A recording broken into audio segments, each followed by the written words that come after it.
You're listening to the Cricket Podcast.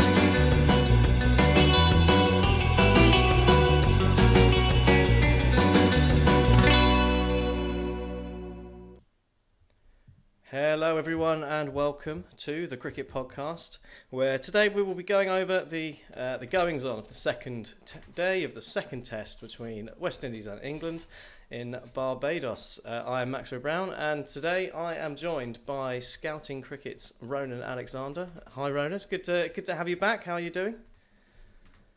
I'm not bad, thanks. Thanks for having me back on. It's been a few months since I was last on, so now it's good to be back.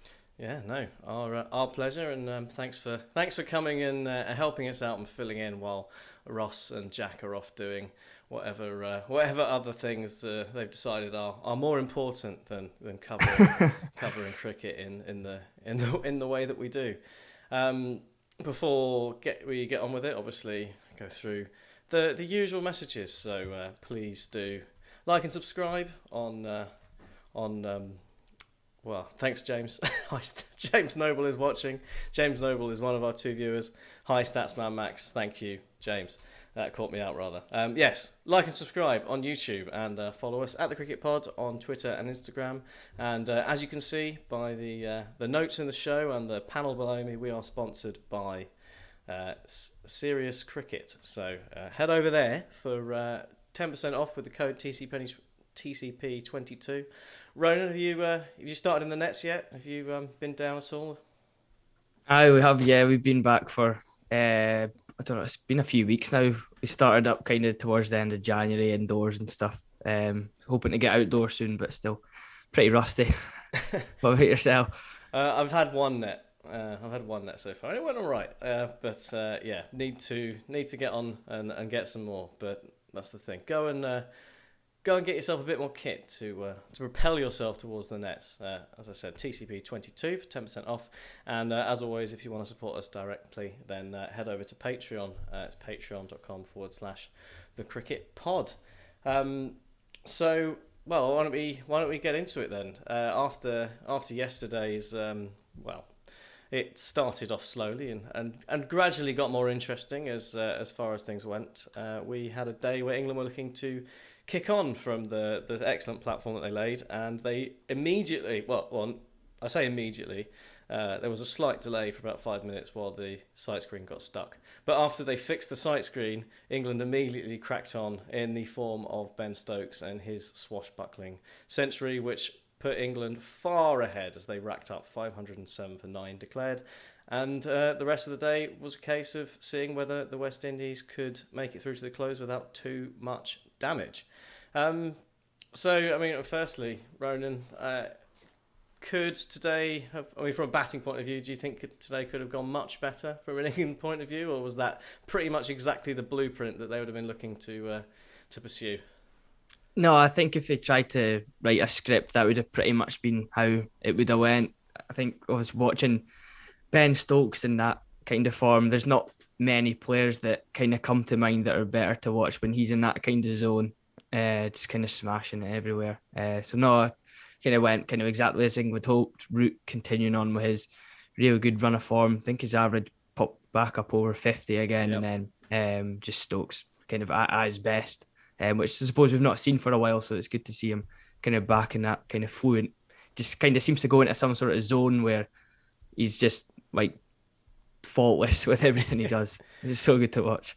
Yeah, I think a few people did point out in terms of stats that it was the first Test century that Ben Stokes has hit since obviously since he came back and since his father passed and the issues he had with his finger and all of that. So a really nice moment for him, and you saw that with the celebration. But it was vintage, wasn't it, Ben Stokes? It was memories of what he did in South Africa and what he did at Headingley against Australia, albeit in slightly less trying circumstances, perhaps. It was a pretty flat-looking wicket, and I mean, as good as Ben Stokes was, I think it would probably also be fair to lay some blame at the feet of the West Indies bowlers. Yeah, I think they didn't really help themselves. I think the seamers had their work cut out when Parmal got pretty much just smashed out the attack. So it kind of kind of led the seamers on to bowl a bit more than what they would have hoped for. You'd have want the spinner to kind of tie up an end for that afternoon session for the majority of it, but obviously didn't really work out that way. I think Alzari Joseph's economy rate was quite high as well. I think he's a player who's kind of hits quite good speeds when he bowls, and West Indies are kind of persistent with him. So hopefully that pays off. But his development seems to have kind of leveled out a bit rather than being able to kick on. But I think he's definitely got a lot of potential. But Ben Stokes managed to kind of take him to the cleaners a bit as well. There's one glorious straight six that I remember that he hit as well, off of Joseph. I think that might have been the over where he hit like 3 4s and a 6 in it.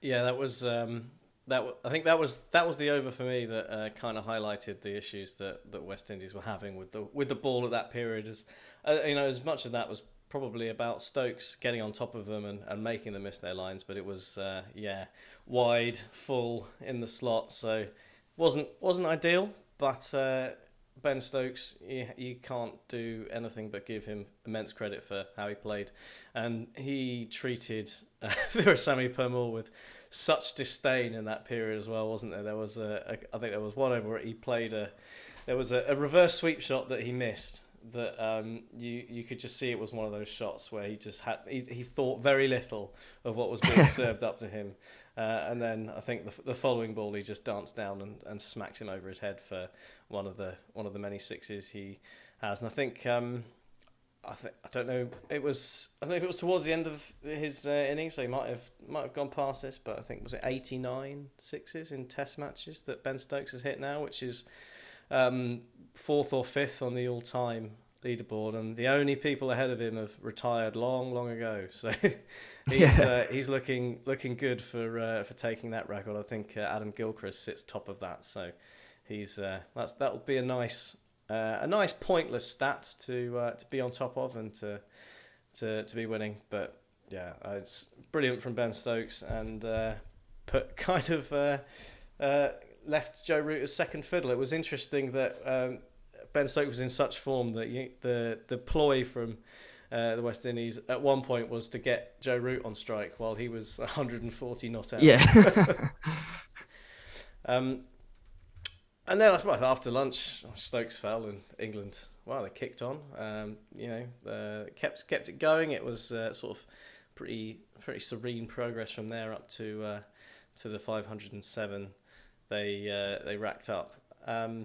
So I mean, there's probably not much more to say about that really. It was the Ben Stokes show, wasn't it? And Folks and Wokes contributed afterwards, which was nice. But I mean, West Indies looked pretty down and downtrodden by that point. But I suppose it was nice for Permaul to get a few wickets at the end of it after racking up a ton. Yeah, that's true. Yeah, it was a long couple of days in the field for them anyway, that's for sure.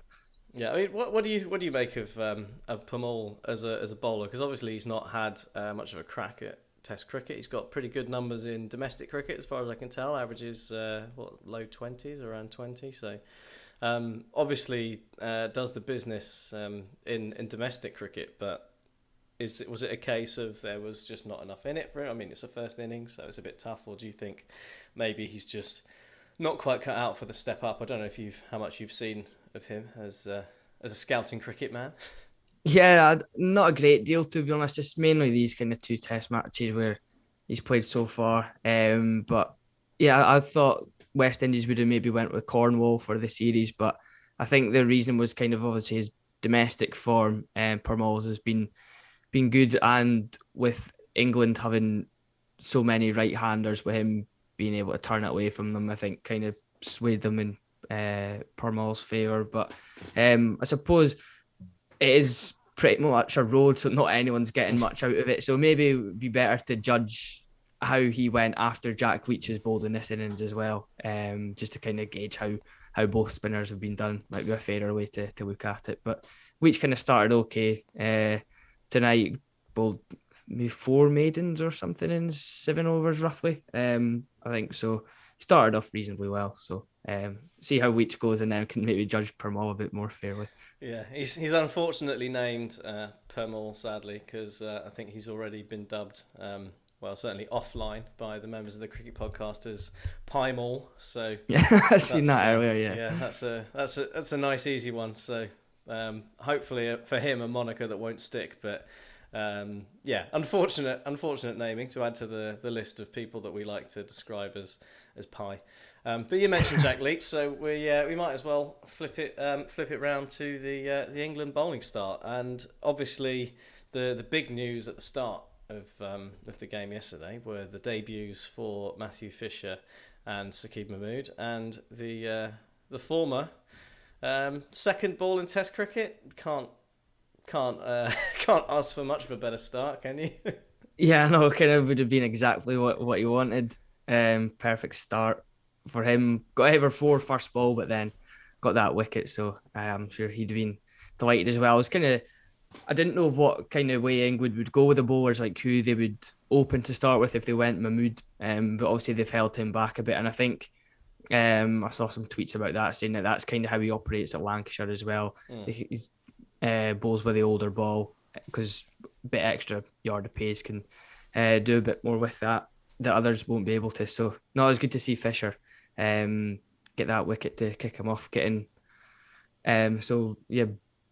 out fishing to Fisher was kind of how the dismissal went as well. Yeah, it was a bit of a weird one, wasn't it? But that's always the way. The start of your innings are always at risk. Zach Crawley did something similar himself yesterday. So, but great for Matthew Fisher. You can see what it meant to him. I mean, how did you rate his few overs with the ball that we saw today?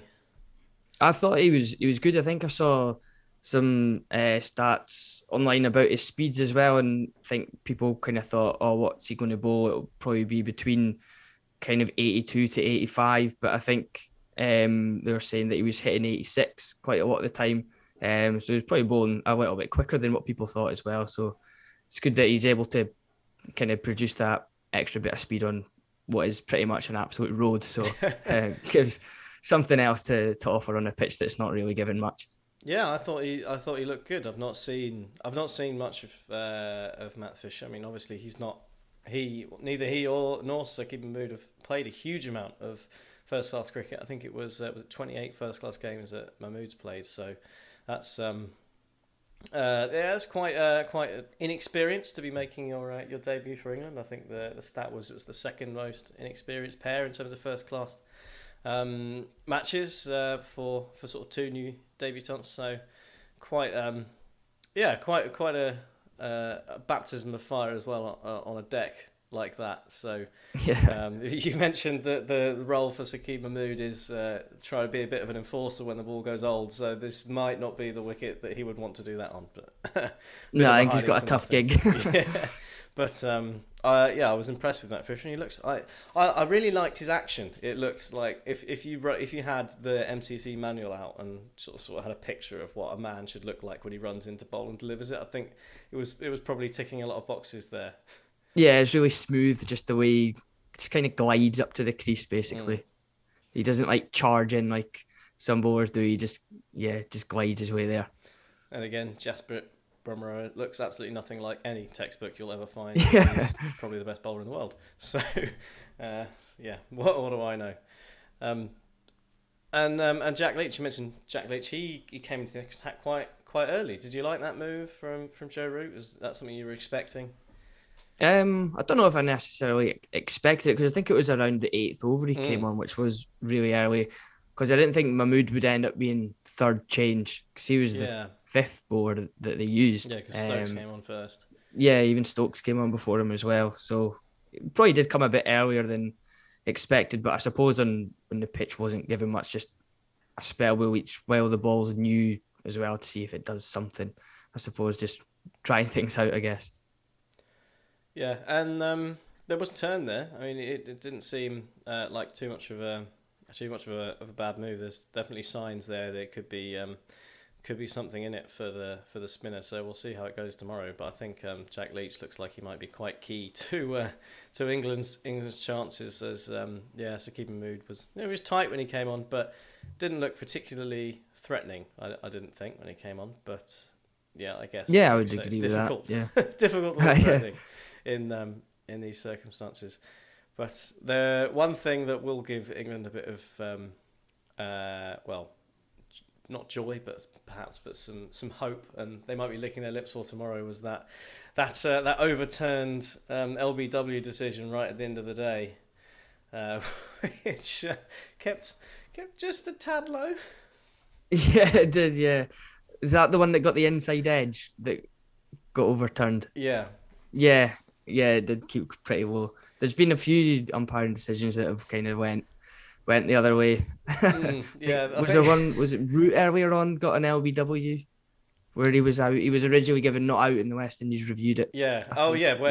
When Root was out. Yes, that was. That was plum, basically, wasn't it? Yeah, smashing into leg stump. It was extremely out. We've seen a few clangers from the umpires. Let's face it. Joel Wilson in the first test wasn't exactly covering himself in any glory, and I think it was the new guy, wasn't it, Nigel Duguid, who didn't do good for that particular attempt at the end of the day. But the reviewing hasn't been great either. In fairness, what was the Joe Root one this morning? Was it this morning or yesterday? I think it was yes. Actually, they did both, didn't they? They did one yesterday and one today. Because he did bat for that long. It just hit him a good foot outside off stump, and questionable. But you got 3 reviews now, so you might as well use them. But we should probably talk a bit about West Indies and their batting, because it's not all about England's bowlers. And ending the day on 71 for 1, I think that's especially after losing that early wicket, that has to be a success for them. Yeah, they'll probably be pretty happy with how it went. Obviously, losing that early wicket wasn't ideal, but they seem to have recovered, and they haven't given up any real chances or looked in any kind of danger at all. They've looked pretty much in control throughout the rest of the day. Both batters were well set towards the end as well, so they'll be looking to just kind of kick on tomorrow, I guess. I think I don't know how the West Indies will plan to win from this position, so it'll probably peter out into another draw again. But yeah, I'd expect them to kind of kick on tomorrow. It'll be quite hard work for England to break through, but we've seen them lose wickets in clusters before, so could happen again. Yeah, and there's the longish tail there as well, so there is hope for a result. Where do you see it going? What's your gut feeling on? I don't know. I think it'll end up a draw. West Indies will get, I don't know, maybe I could see them getting 300 plus, and then I don't know if England would then bat again or follow on, but I just think in the time that's left for England to take 20 wickets is going to be a pretty tough ask. I think it's gonna need the pitch to break up a bit, isn't it? I think we're gonna need some variable bounce, or perhaps some extreme turn. Maybe Joe Root and Dan Lawrence will get in on the action as well. So we'll see whether that is how it turns out. But again, pretty disappointing pitch so far in terms of trying to get a result out of a game of cricket. It seems a bit of an epidemic at the moment, having pointless games of cricket. We've got Australia and Pakistan, although it did end up second time round being one of the great draws in Test cricket. The first game was but probably didn't need to have happened. And then on the other extreme, you had India playing Sri Lanka, which was all kinds of pointless for everyone involved, unless your name's Ravi Jadeja. So yeah, exactly. Just got to find something in the middle, and we'll get there. But yeah, it's not been great, but we hold out hope for a result and not a 0-0 three-game Test series.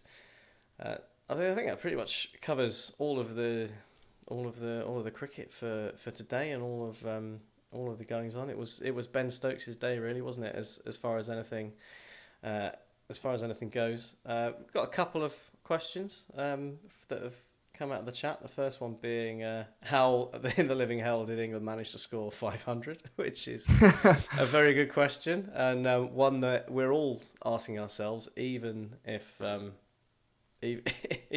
pitch is as placid as it is. You don't expect England to not throw all their wickets away, so that's been a nice change of pace. It's the Red Bull reset coming to the fore. And Change Studios want to know what's your take on Zach Crawley. So I think we've talked about Zach Crawley quite a lot. So I'd be interested to hear what you think about Zach Crawley. Are you a buyer? Do you? I'm not 100% convinced, but I do like him. I think the way he plays as well. He always looks good, even if he gets out cheap. It's a good 8 that he gets. I think the first innings of the first game he got out for like 8, but it was a nice looking 8. But so he is